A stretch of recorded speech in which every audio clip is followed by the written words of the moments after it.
becomes a kafir. I mean somebody who is already a Muslim. When can you accuse him of being a kafir? You're not supposed to. But as I mentioned last week, takfir is the work and the job of who? The judge. The judge is the one who can declare somebody a kafir. Because it's not just an accusation. It's not an insult. It's not like you are putting him down. It's basically that you are passing a judgment on him that his wife is not lawful for him and that he cannot be inherited.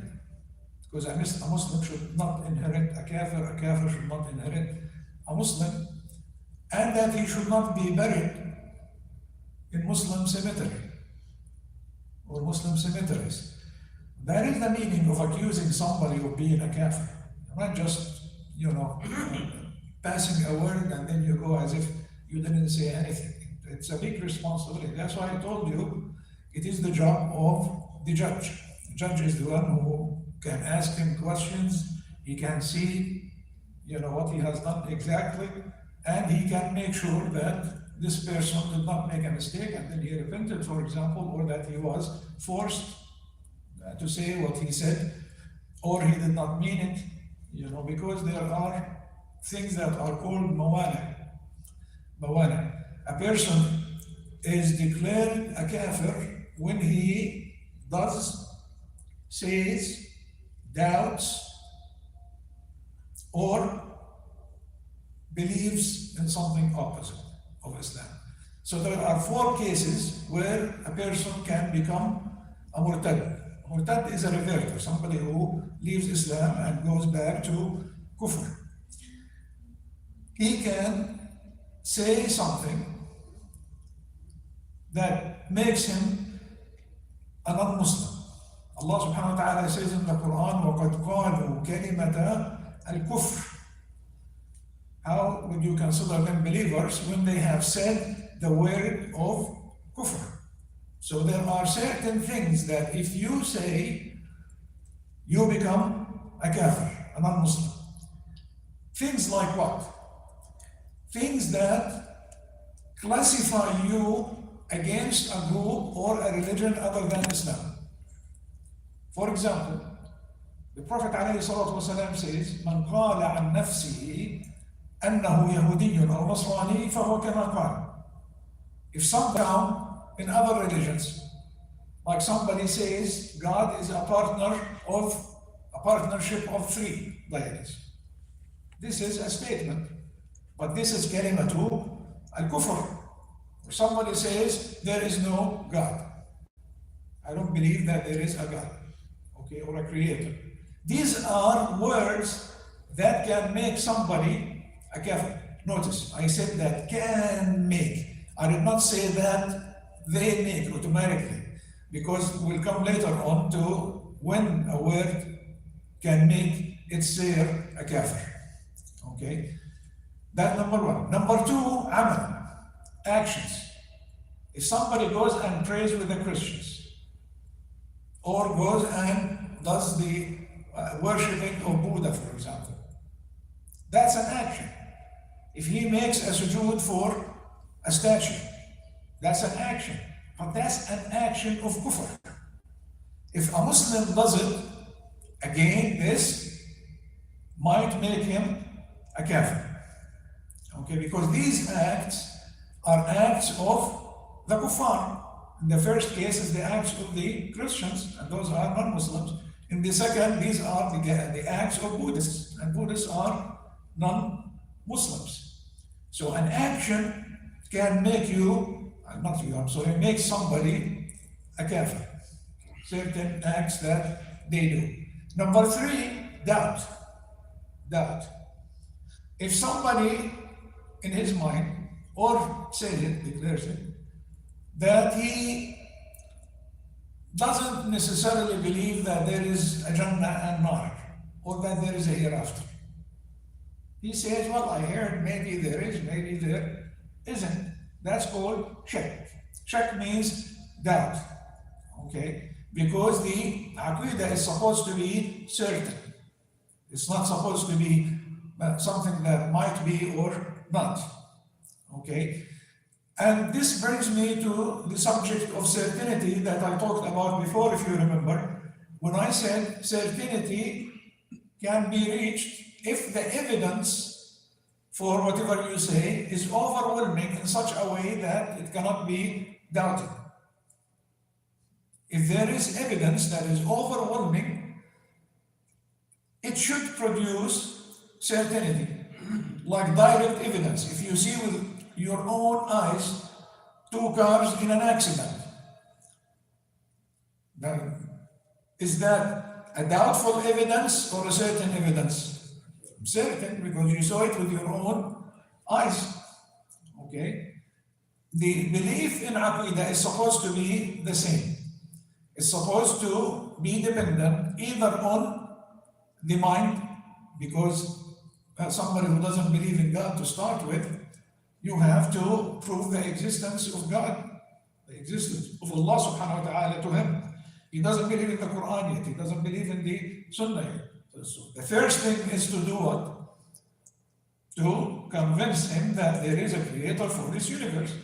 And after that, you should convince him that he did not create this universe without a purpose.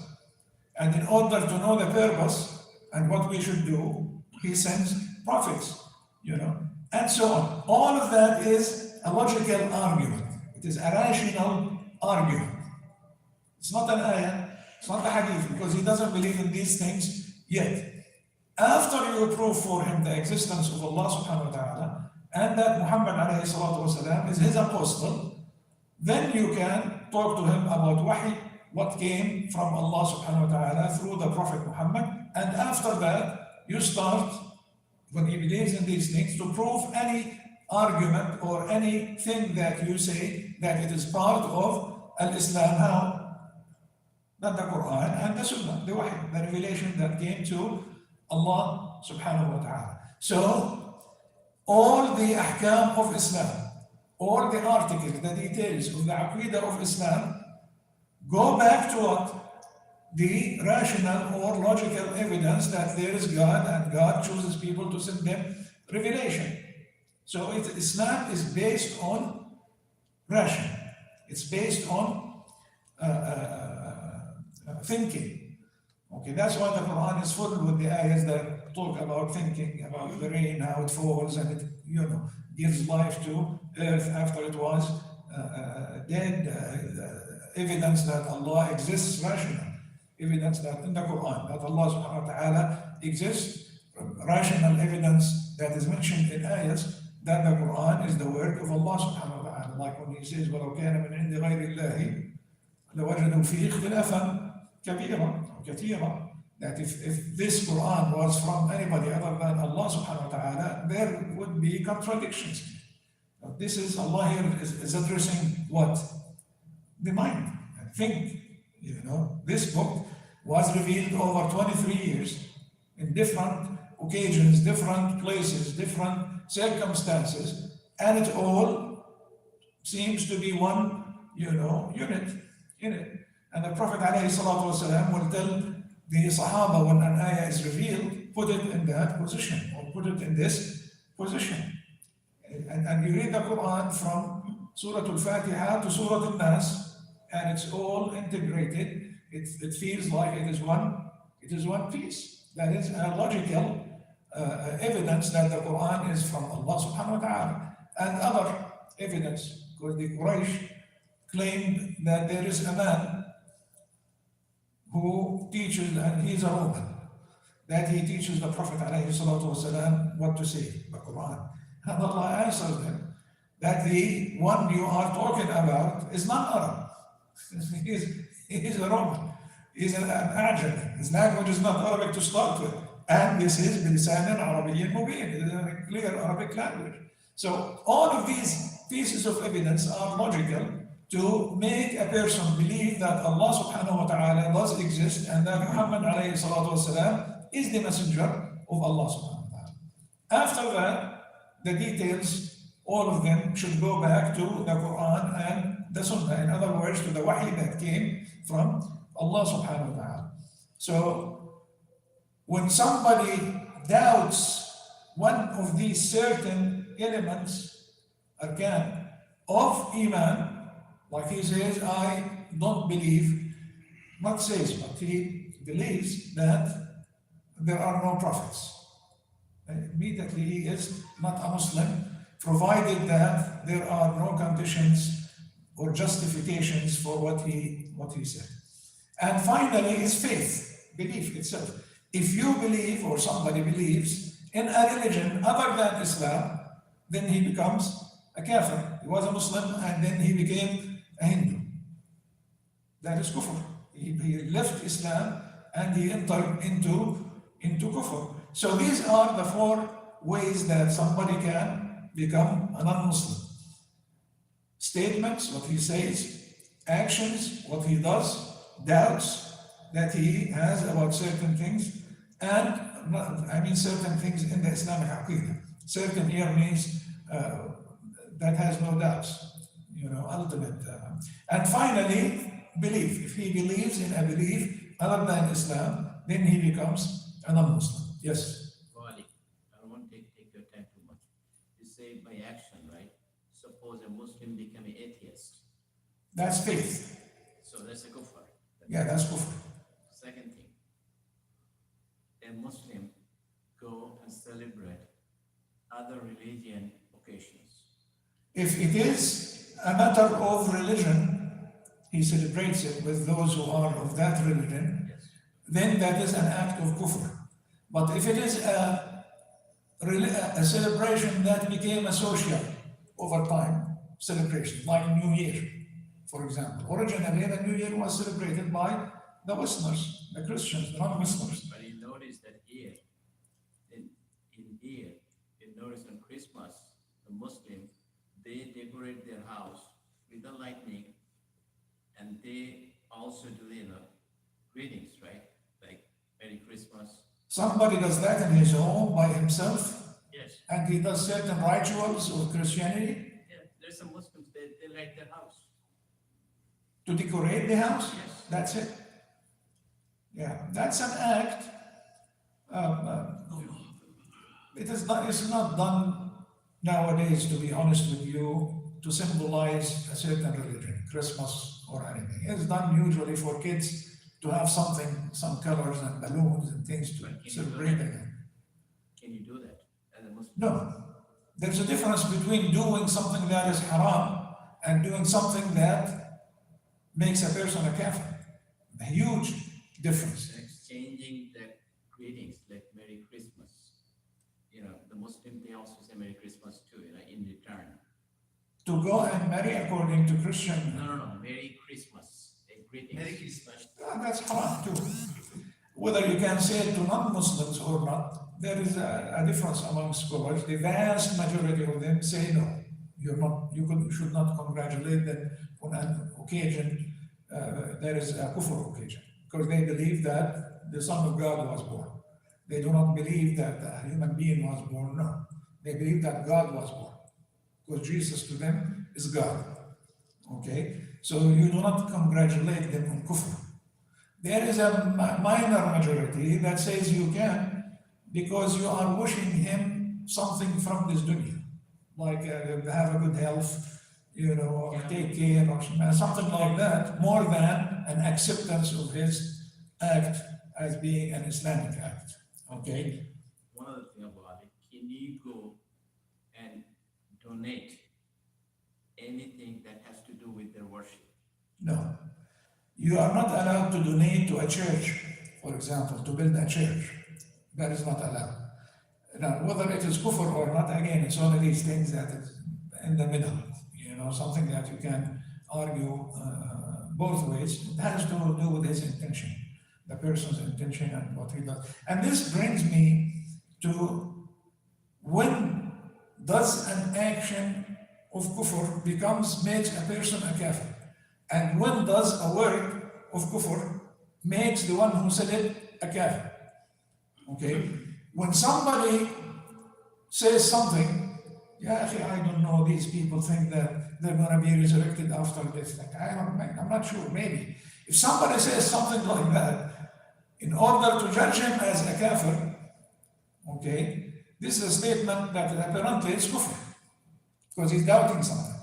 Now, does he really believe that, I don't know if it is true or not, or he's just thinking loud, okay?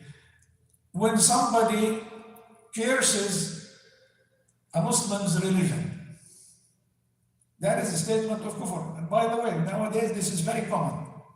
So common that some Azhar Mashayikh said that it does not constitute kufr because he doesn't mean to curse Allah or to curse the Prophet.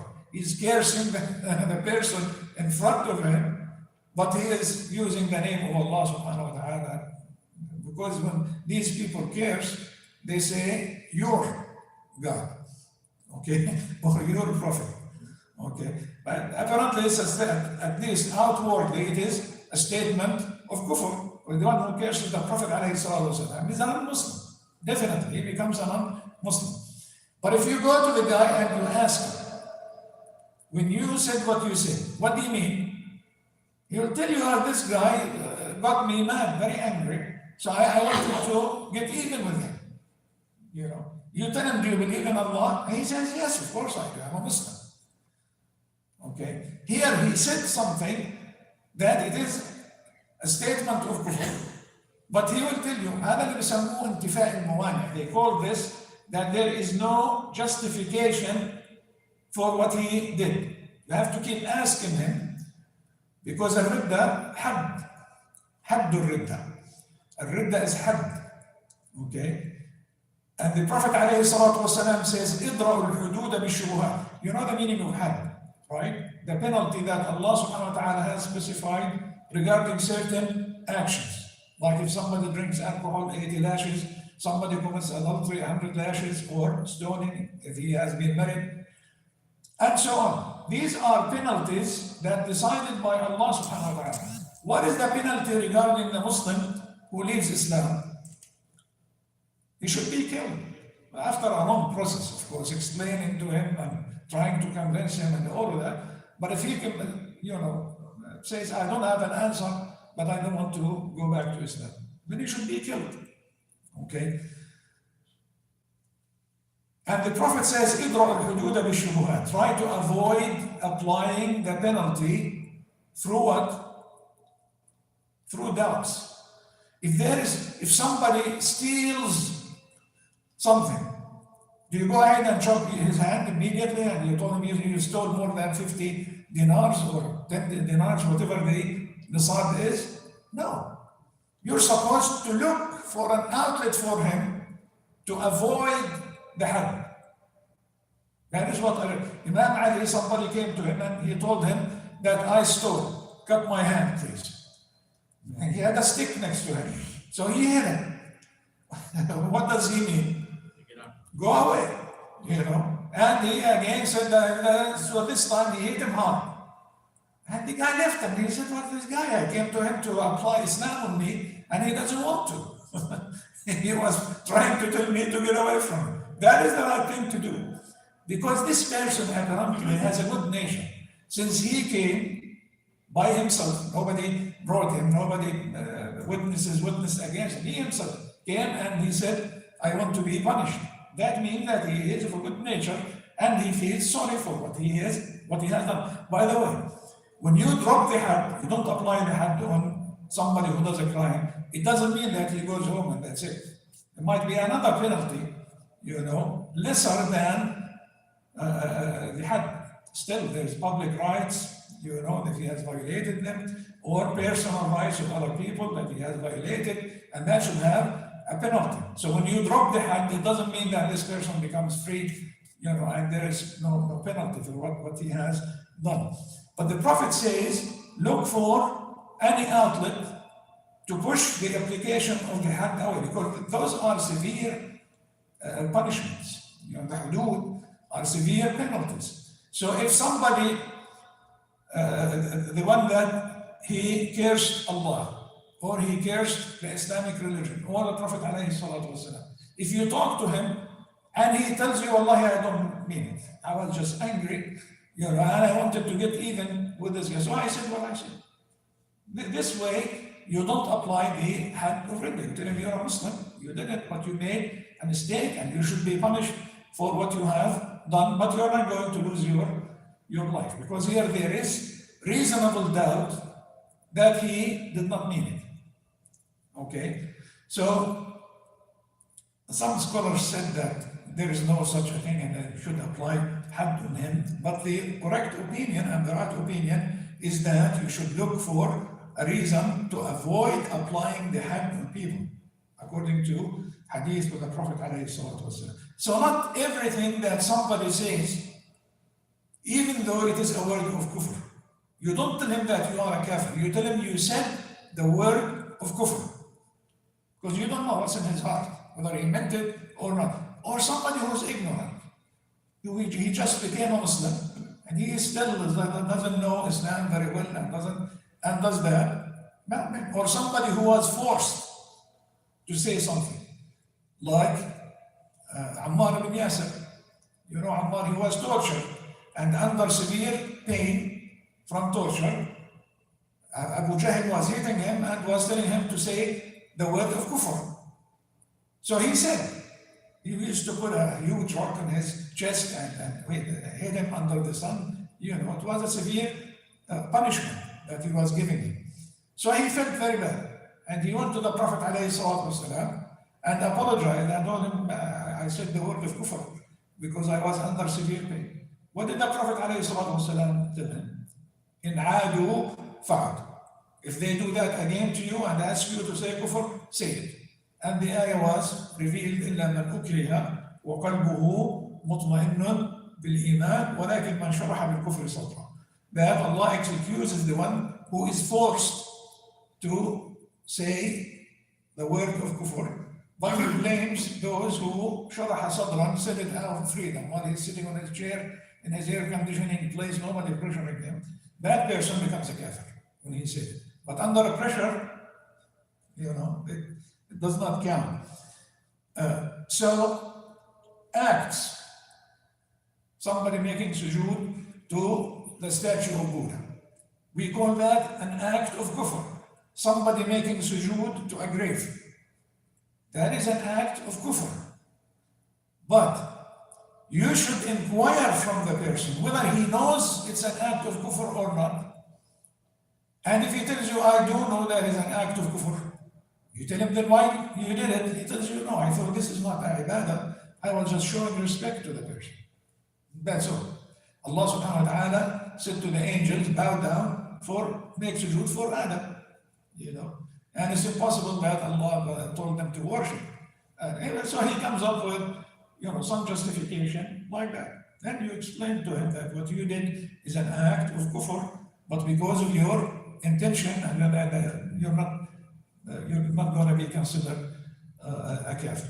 So, al-qawl wal-fi'l, saying something, doing something, does not make a person a kafir unless there is no justification at all for what he has said, except that he really believes in that religion, or he really believes that this is allowed. Okay? The denial of the Quran. There are some people now who will tell you, I don't believe in this ayah, or it's impossible that this is from Allah subhanahu wa ta'ala, describing hellfire and torture and, you know, these things, but maybe it was added, or maybe it was, you tell them that this is a statement of kufr.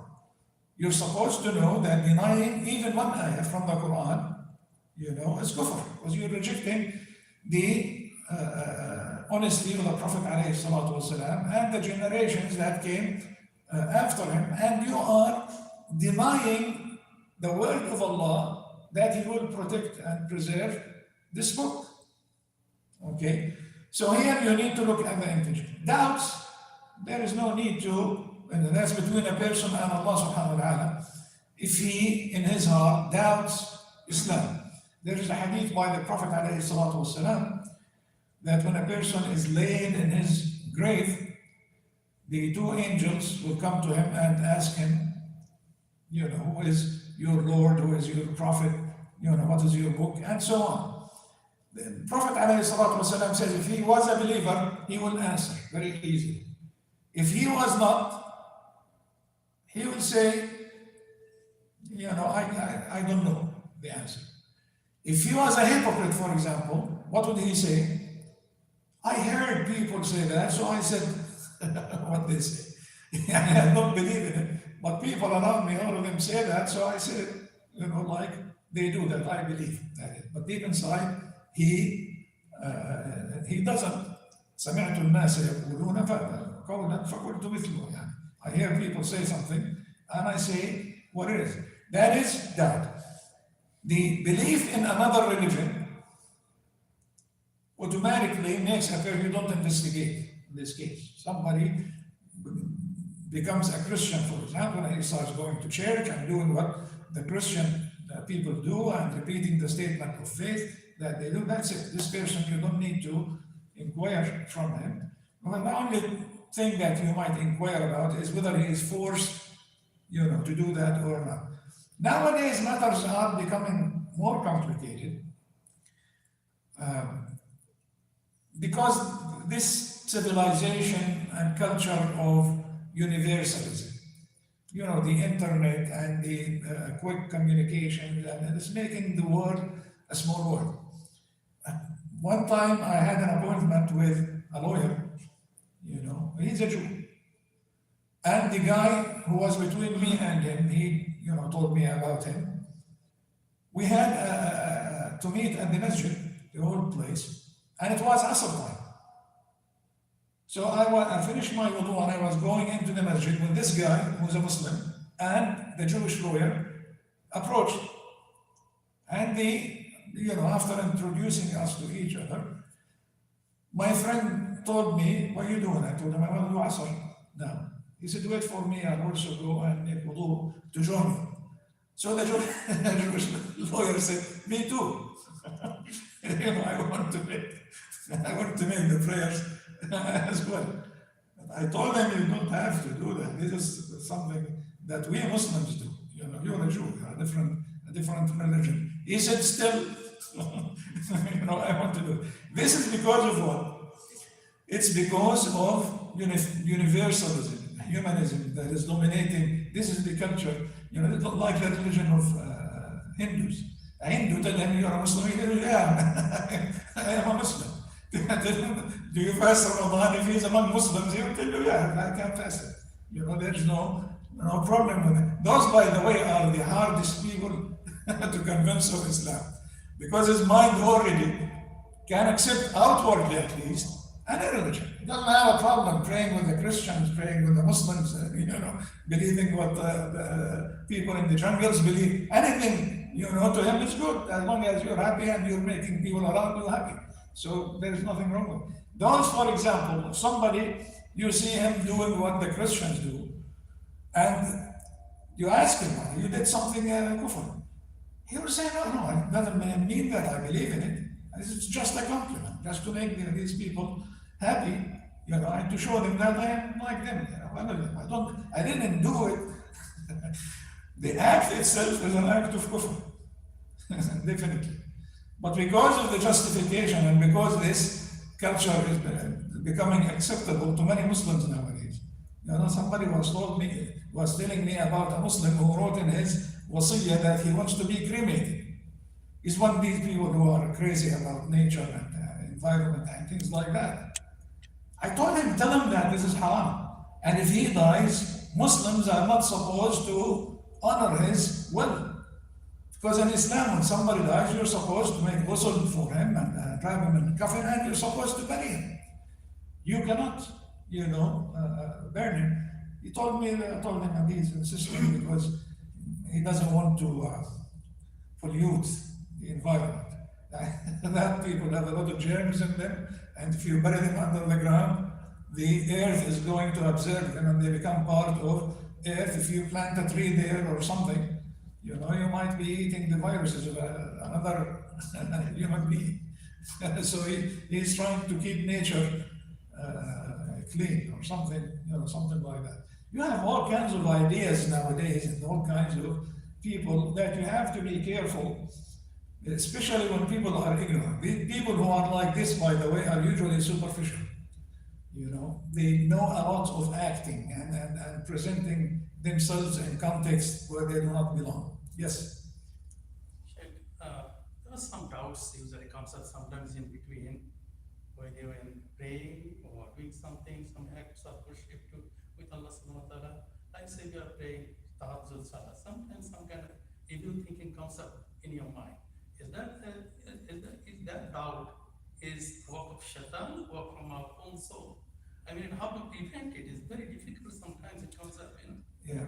Let me tell you something about the human mind. Human mind is a very complicated thing. Very, very complicated. And how it works, you can combine thousands or hundreds of thousands of computers and AI intelligence that they call it nowadays. It will never match the way that the brain works. Every idea that in every piece of information that enters into the mind immediately will enter with it other ideas parallel to it and opposite to it. Always. Any idea. Okay? If somebody tells you about the accident that he saw on the highway, that there was an accident. With this idea comes what? There is no accident. Immediately. So you start asking this person, are you sure? Did you see it with your, what are you doing here? Trying to make the positive overwhelm the negative. The affirmation overwhelm the doubt. That's what you are doing. That's how the human mind works. Otherwise, there will be no distinction between things. How does the mind distinction that this is a chair and this is a pole and this is a camera and this is how? By negating others. Okay? So when I say that this is a mic in my mind, what does that mean? It is not a chair. Okay? If I didn't know this fact that this is not this, I will not believe in this.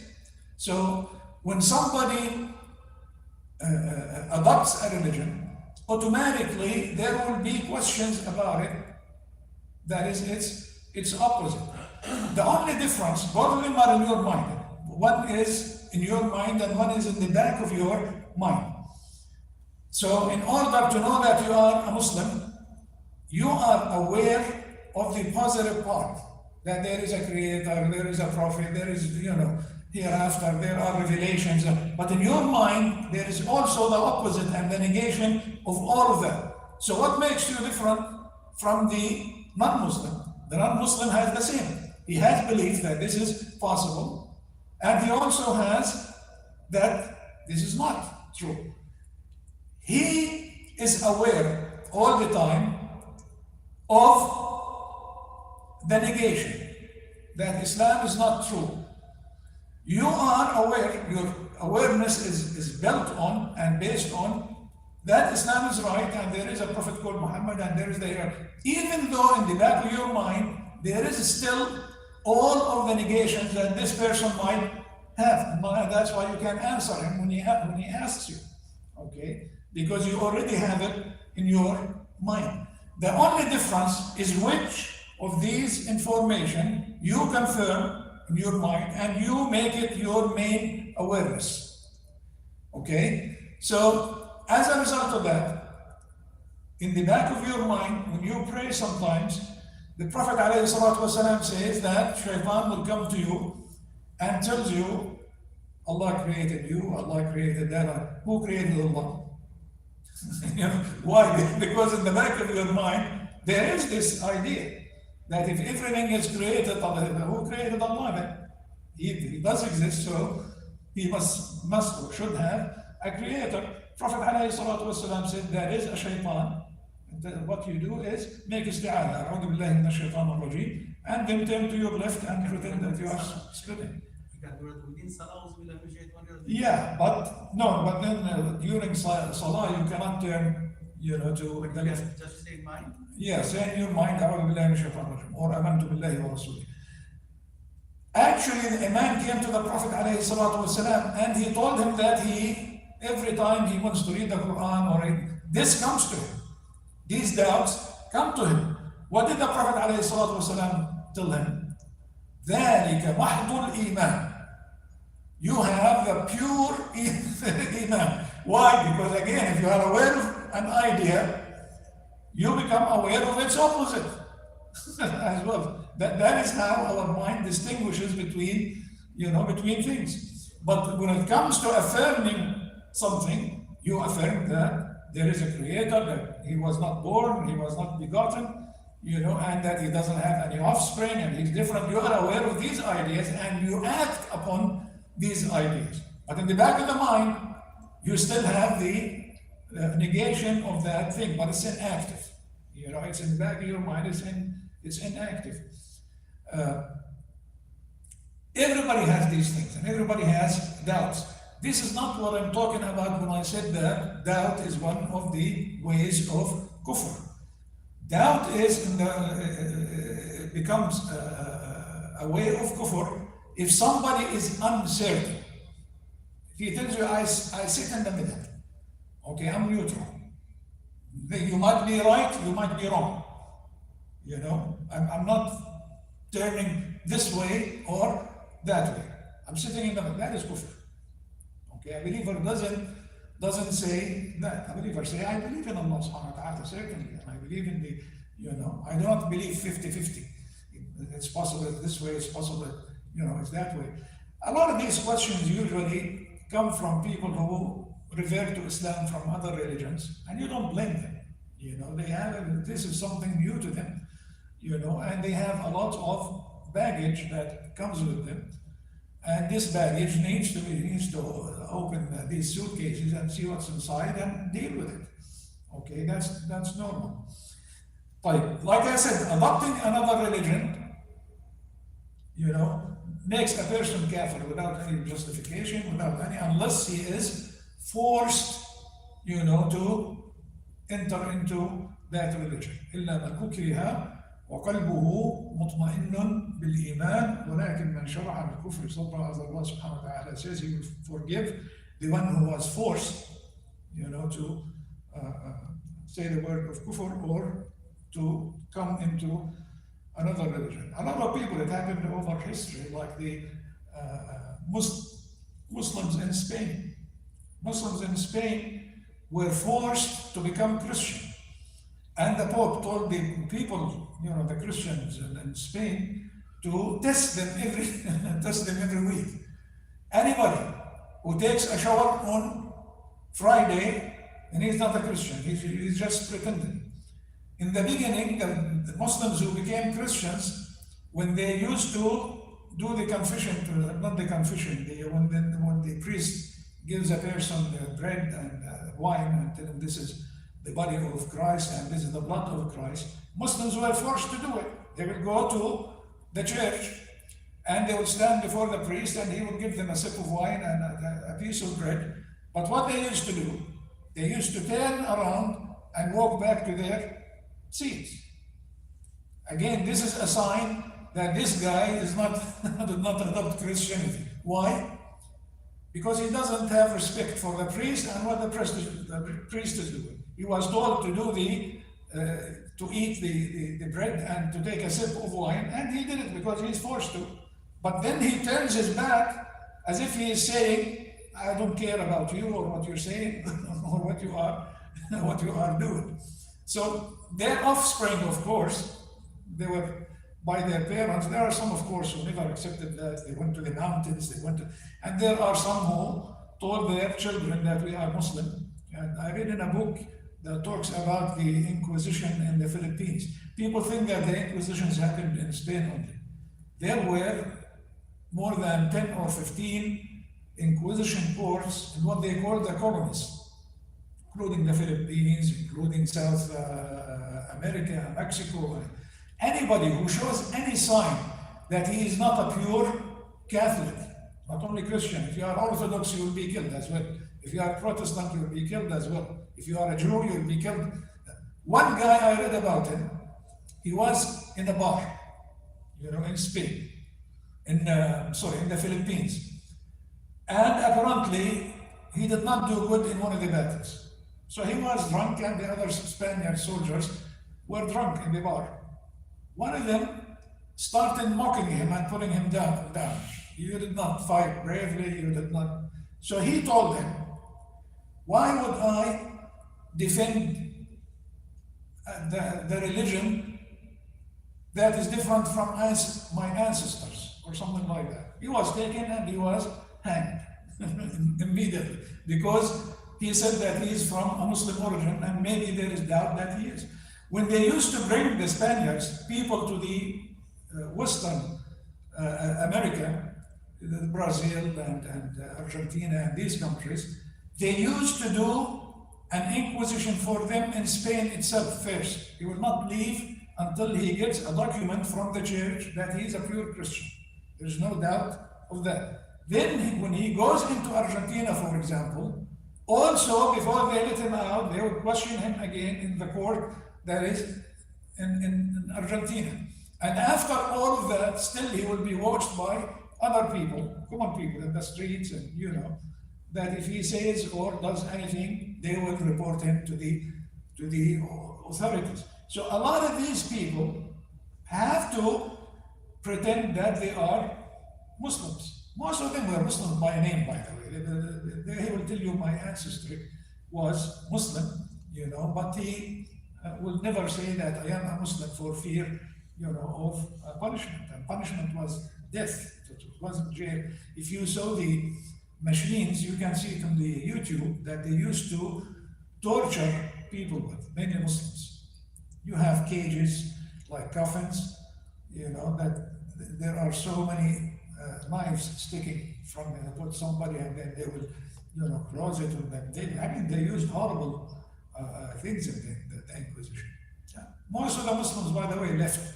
They went to North Africa, Algeria, Tunisia, Egypt, and other places.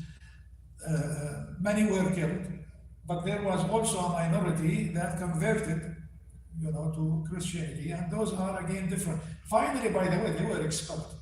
All of these, they call them the Moriscos, they were pushed out of Spain to France, and from France they went back to North Africa, because no matter how they tried with them, and how many declarations of the Pope to forgive them and give them a new start, to be honest to the Christian religion and to Catholicism, and again they will defy it and they will start doing things, and then again he will forgive them, and this continued for 150 years. Finally, the Spaniards said, we don't want them, the Moriscos. They sent them to expel them to France, about 500,000 of them that were left in Spain, and then from there they finally left and went to North Africa. So, to sum things up quickly, somebody can become a kafir if he says a word of kufr, if he does an act of kufr, if he doubts the basics of Islam, or if he enters into another religion. By the way, atheism is considered like another religion, even though they say that they are not religion, but we call them Dahriyin. Dahriyin means people who live their life as it is. They come and they go, as Allah subhanahu wa ta'ala said about them in the Quran. وَقَالُوا إِنْ هِيَ إِلَّا حَيَاتُنَا الدُّنْيَا نَمُوتُ وَنَحْيَا وَمَا يَهْلُكُنَا إِلَّا الدَّهْرُ. They said that there is no life except this life. We live and we die, and this is the passage of time that causes, all of these things. Right. I intended to start talking about the munafiqeen, but inshallah ta'ala we'll do that next time. Barakallahu feekum. هذا والله سبحانه وتعالى أعلم وصلى الله على نبينا محمد وعلى آله وصحبه وسلم. بارك الله فيكم.